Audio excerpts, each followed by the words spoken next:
electrical service, we found out there was an electrical service going in underground from the owner's son. We've had that terminated. That is the only electric going into the building at this time. Just tell us what it's like in there right now. It looks like there is some flame. There's some flame on the second floor in the rear part of the building. There's a heavy, you can see the color of the smoke, very black, a lot of byproducts of plastics and whatnot in there.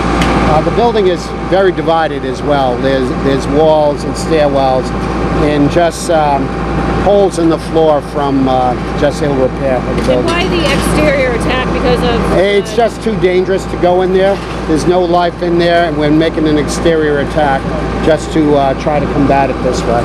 Any concern about the smoke in the surrounding area in terms of it being a hazard, or no? No, it's just that it's very accurate and very dark at this time.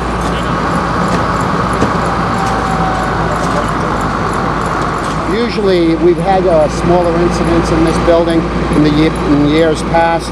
As you can see, it's a pretty well-traveled road, and so I'm sure it was a passerby 911 call. So there's been fires in the past? Small fires from time to time, nothing big. And the fact that the sprinkler system was off, is that okay? The building, yes, the building, it was terminated. It was a dry system, but it was in ill repair. So what does that mean? So like it was shut off recently? It had been out for a little while, but it was a dry system.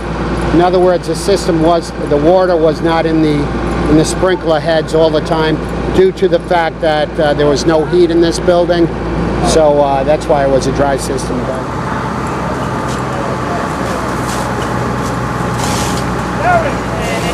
It's all Pawtucket right now. All our trucks are here. We do have mutual aid covering stations, North Providence, East Providence, Central Providence.